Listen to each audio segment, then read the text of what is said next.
I got your top 10 worst streaming services of 2026. Oh, we pay so much. This one going cut deep. This one going to touch your souls. We pay so much for this service. The buffering, lack of shows. Whoop de doo. Like, get it together. Get it together. We're going to do the top 10 worst streaming services they forcing us to pay for in 2026. And a lot of these companies merging together, and it's going to get worse before it gets better. All right. Now, let's get into a little streaming history first. Make sure you hit that like button, tap, subscribe, tap that notification bell, and lock in. Now, streaming services originated in the late 1990s, surprisingly, right? With rudimentary audio and video, but exploded after 2007, all right? Driven by broadband growth. Key milestones include Real Player, 1995. I remember that. That was like on Windows. YouTube in 2005. You had to be on it early. I should have been on this early because I should have been. Now, in Netflix, shift to streaming in 2007, on it early. Now, the 2010s introduced binge watching, Netflix in 2013. You know what I'm saying? This is after, like, they used to send their discs through the mail, Netflix. You know what I'm saying? DVDs, if you remember what a DVD is. And the 2020s saw a fragmented streaming war, right? That's where we messed up, right? Society messes up as a lot of times. Y'all want to fight for them to take down these flock cameras and stop from these subscription tier models, right? Y'all just gonna wait till it's too late. We just keep taking it. Pause. Now with services like Disney Plus and Max, HBO Max, which is still happening to this day. To this day. Now, 1993 to 1995. All right, let's break this down. The dawn of streaming, right? This occurred in 1993, followed by the launch of Real Audio Player, late Real Player in 1995, which allowed users to stream audio content. Now, in 1998, AudioNet, founded by Mark Cuban, that's that dude from the Dallas Mavericks, and Todd Wagner, was one of the earliest streaming companies, focusing on audio, particularly sports. Right? So Mark Cuban, he was one of the first streamers. Gang. 1999, Napster revolutionized the consumption of music through file sharing. Again, that's when life was good. Now look at how we have to get our music through Spotify, through Apple Music. Man, we just had Napster. Give me that. Just go download and give me that. File sharing, though it was not technically a streaming service in the modern sense. Now in 2000s, that's when broadband came, all right, and rise of on-demand. Now 2005, YouTube was founded, marking the beginning of mainstream user-generated video streaming. 2006, Amazon launched Unbox, a video on-demand service.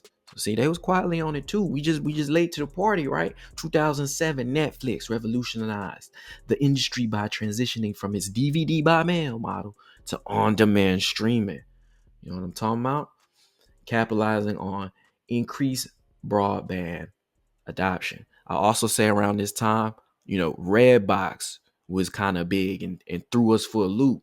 Redbox was in between and came in and kind of got rid of that. It's between that Blockbuster Netflix mailed on demand phase, right? Some people was investing in that Redbox, but that wasn't the wave, right? The wave was going to be all streaming. Now, in 2007, the first Apple TV was created as well. 2008, Hulu launched as a joint venture between NBC and Fox, bringing current TV shows to a streaming platform. Now, in 2008, Spotify was founded, changing the landscape of music streaming.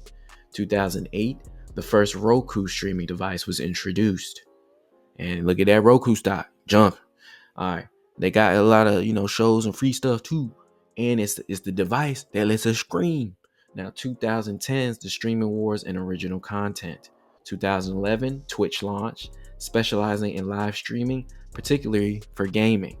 Okay, so yeah, that's pretty early. 2011, 2012, 2013. Could have been on it early. 2013, Netflix released its first original series, House of Cards. That was big till Kevin Spacey messed up, right? And pioneered the binge watching model by releasing all episodes at once. 2015, HBO launched a standalone cord-cutting direct-to-consumer service. See, back in the day, we used to have to steal that HBO from your neighbor's box if he had it, or had to pay like $100 for the HBO. So, you know what I'm saying? Yeah, that special cable box. But now, you know what I'm saying, like Ballers, that popped off, and then people got on that HBO Max. Insecure, that was like on HBO Max too, right? And then 2017, YouTube was launched by Google. Okay, YouTube TV. All right, 2019, and again, YouTube TV's, supposed to replace cable, get everything, and had everything. Now, see, back in the day too, YouTube had everything. You could just watch all your shows, watch all these movies on YouTube. Like, we had it good, gang. We could have just downloaded it straight off YouTube. Then we messed up. We let them come in, get the licenses. Now we never own nothing. Y'all never gonna own nothing. You know what I'm saying? 2019, Disney Plus was launched, significantly shifting the market with a large library of branded content. Okay, now streaming became the dominant form of media consumption, platforms based on original content production to attract subscribers. And from 2021 to 2026, today, continued competition for platforms like Max, formerly as HBO Max, continue in these wars, right? Like, I believe just today, Disney Plus is going to fully absorb Hulu, right? You got Paramount Plus and Netflix battling it out for HBO Max, which is going to be like, where's our control? There's not going to be many options. Right now, there's too many options, and we have to pay for them all, right? And again, we own nothing. So our top 10 list, or my top 10 list of the worst streaming platforms that are out. The 10th spot, I got Crunchyroll. Okay. Again, this is one of the only anime platforms other than like High Dive, which doesn't have as much of a extensive library. So they controlled the market for a long time. And a lot of the reasons why they're an issue, they had one of the highest prices to start. They were about at $15 from the jump of all the streaming platforms. They just now created more tiers where they give fans more options. But yeah, I mean, if you only want to watch a show or two, I wasn't that familiar with a lot of anime. I mean, you were paying an arm and a leg from early 2000s for this service. Now, Crunchyroll offers 3 main premium tiers in the US. The fan tier, which is $7.99 a month for 1 stream. A mega fan tier, which is $11.99 months for 4 streams, or offline viewing and perks. And then there's the ultimate fan for $15.99. That's $16 a month for 6 streams, more perks, and an annual gift with all tiers offering ad-free access to the full library and new episodes shortly after airing in Japan. Again, a free ad-supported tier is also available, but with limited content. Now, again, Crunchyroll removes a lot of anime primarily due to expiring licensing agreements, often related to cost. Again, the renewal fees doubling, or other streamers like High Dive securing exclusive rights, not usually because they don't want the shows, but because they can't afford or aren't prioritized to keep them. So again, these are all the issues with Crunchyroll. At your number 9 spot, I got Peacock. Now, that is a streaming service from NBC Universal with tons of hit movies and TV shows, originals, current NBC and Bravo hits, and live sports, including Premiere. Peacock offers 3 main subscription tiers. Great, more tiers, right? You can do the select tier for $7.99 a month, the premium tier for $10.99 a month, or $109.99 annually, and or the premium plus tier for $16.99, $17 a month, or $169.99 a year. Again, welcome to tiers. If you haven't checked out Black Mirror episode, watch that on Netflix. The tiers will never end, right? And now we're in their control. Certain shows might be on a tier and it's blocked, right? The ads will be more and more ads on a lesser tier than the other tier, right? They're playing games with the tiers. The only reason they even have Peacock, which is why it's on the list. And the number 9 spot is they added some sports, right? Some NBA, and I believe some MMA. Other than that, other than a couple of shows and maybe Law and Order, there was no reason to even be on Peacock. Maybe Fresh Prince, a couple shows, maybe a Kevin Hart thing here or there, and the Olympics, right? But again, this used to be what, maybe $5.99, maybe one tier, maybe free, damn near. Look at where we're at now. Thank you. Number 8, NBA League Pass, a useless app. NBA League Pass is the official comprehensive streaming service for live and on-demand NBA games, offering access to out-of-market matchups, in-arena streams, and NBA TV with standard $16.99 a month and premium $24.99 a month tiers available. It is accessible via the NBA app, Amazon Prime Video, YouTube TV, and Fubo TV, though local and national blackouts apply for live games or where you live, right? Yeah, local, which is annoying. Why am I paying all that money for a game I can't even watch in my local area if I'm a fan? So I guess they're trying to force me to go to the stadium to see the game, but I have access to all other games barely.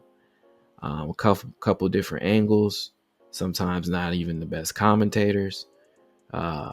Buffering, streaming's trash usually.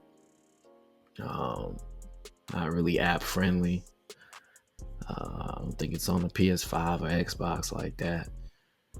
Plus, there's all the other apps to watch the games on. So again, NBA League Pass, number 8 spot. Number 7, I got Discovery Plus. You know what I'm saying? Just say a name and put a plus in it, and that's your streaming platform. There's going to be a lot of pluses throughout this. Discovery Plus is an American multinational subscription video on demand over-the-top streaming service owned by Warner Brothers Discovery WBD. So that's basically HBO Max, right? Subscribe to Discover Plus for $5.99, and that's what's annoying, right? So I have to pay for another little thing just because there's a couple other shows that fall on Discovery. Again, Discovery used to be like free, right? And that's the same thing they're gonna do with this PBS and this Author. So it's like shows that used to be free in public now I have to pay for. So yeah, number 7 on my list, man. There ain't too much on here. Like, you paying for HGTV, TLC, Food Network with some of the shows is on other shows. I shouldn't have to pay to watch my cheetah catch my antelope and learn. At the number 6 spot, I got Disney Plus. Yes, if you want to have to always log into your account before watching your shows, pay for this service and get Disney Plus. If you want your family and friends service to always have to verify who they are, make sure you get your Disney Plus. If you want to pay for one app, but then bundle all the other apps, but then still have to pay for the one app, then yes, make sure you get Disney Plus. It's a major subscription-based streaming service. Approximately 131.6 million subscribers helped this mother come to fruition because they tricked you into putting on the little Disney movies and shows that serves as the dedicated home for content from Disney. Again, I think I remember it used to be like $6.99, right? It used to just have just the Disney. But now it has like Pixar, Marvel, Star Wars, and National Geographic. So again, paying to watch your cheetahs catch your antelope, along with bundled access to Hulu and ESPN Plus, which is a lie. All right, it used to be bundled. Now it's like you still got to pay separately for that ESPN Plus. And as of 2026, it is integrating Hulu content and moving towards a single app experience. I don't know why my kids' shows now are mixed in with my shows. So yes, you can watch The Bear and then go ahead and watch, Frozen, all on the same app. I don't know how you differentiate the kid stuff from the adult stuff. But yeah, good luck with that. Plans ranging from roughly $11.99 to $18.99 a month, or combined bundles starting around $19.99 a month. All right. Now it's time for your top five worst streaming services 2026. What do you think it is? How are we doing so far? Again, make sure you put your list and your experience in the comments below. At the number 5 spot, Top five. ESPN Plus. ESPN Unlimited is the new flagship direct-to-consumer streaming service launched in August 2025, offering full access to 12 plus ESPN linear networks, ESPN2, ESPNU, SECN, etc. ESPN Plus content and roughly 47,000 live events annually for $29.99 a month or $300 a year. It is available as a standalone app or bundled with Disney Plus and Hulu, providing a comprehensive cable-free alternative for live sports, including NFL, NBA, and games. Cable-free, not ad-free. And bundled doesn't mean you're still not paying the $29.99 on top of the other things. It's not going to be bundled that cheaply. And again, this is an erroneous price to pay for, again, not all the games are on ESPN anymore or licensed to them. So you're still paying for only those games. Yes, now Shaq, Ernie, and the Jet, Kenny the Jet Smith are now there, which used to be TNT, which again for free maybe. Or so yeah, now if you want to see Kenny the Jet or Ernie, you gotta pay that $30, all right? Typically, to see that. And again, it's not all the games, not all the football games. It's pretty much Stephen A on all the shows, right? So yeah, they want 30 for that. Number 4, Apple TV Plus. Apple TV Plus is a subscription streaming service featuring exclusive ad-free Apple originals, including acclaimed series, movies, and documentaries. Typically priced at $12.99 a month, accessed via the Apple TV app on smart TVs, mobile devices, consoles, and tvapple.com. It is also available through the Apple One bundle. Family sharing, all right, it's a positive, allows up to 6 family members to share on one subscription. Just not that many licensed to shows or options. That's why it's number 4 on the list. Streaming and all that's fine. It's Apple. It's not their main focus. Maybe if they get some more content over there, it'd be off this list. Basically only on the list because of content, the price point at the content, and yeah, that's why it's number 4. Number 3, I got your AMC Plus. All right, now some of these off ones is like, yeah, I don't know how y'all making y'all picks out there, right? Of which you, because it's getting pricey. So what we going with? This making y'all list of what we paying for. AMC Plus is a premium streaming bundle from AMC Networks, offering exclusive originals, classic shows like The Walking Dead and Breaking Bad, plus content from Shudder, horror, Sundance Now, drama, and IFC Films, indie films. You can subscribe directly or add it via platforms like Amazon Prime Video, Apple TV, Roku, or through cable providers like Xfinity, getting ad-free options and early access to content. So yeah, those are also different add-ons, right? Again, you could have and pay for some of these plans, and they're still going to get you to want to subscribe to another app within the app. So yeah, Sundance Now is a whole different streaming platform app. All right, Amazon is known to do that, right? MGM is its own streaming platform app. But yeah, I'm not really watching AMC Plus like that. So it offers monthly or annual plans with options for ad support, $6.99 a month or ad-free $9.99 a month. Again, these would only be options to consider if you're strapped for money. We go from lowest to highest, right? I'm going first with all my free ones, and then if I had to pay for any, all right, maybe HBO Max or Netflix. At your number 2 spot, I got Paramount Plus. It's a streaming service offering live TV, movies, original sports like UFC, and shows from CBS, BET, MTV, Nickelodeon, and more with ad-supported $7.99 a month and ad-free premium $12.99 a month plans available. Accessible on various devices like smart TVs, phones, and game consoles, and often featuring free trials for new users. Now, surprisingly, this one is number 2. It has a lot of content I like, but the app sucks. I'm surprised it's even in the bid for HBO Max. Please don't win it, because I don't think you know what to do with it. Now, there's a lot of shows on there, but again, the streaming, the buffering, I don't know what they got going on with it. Try to rewind, it crashes. A lot of these apps don't work well if it's not on like a computer or a laptop or something. So that's why it's number 2. If they get it together, again, maybe it'll be off this list. People that own it, multi-billionaires. Not their main focus, not their main play. They're trying to do some other things with acquiring everything later as far as content control. But another video for another day. At your number 1 spot, what y'all think it is? It's that Stars app. Come up off that. All the same reasons as the number 2.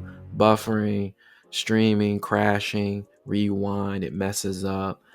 You can't really see what you're choosing. The interface trash.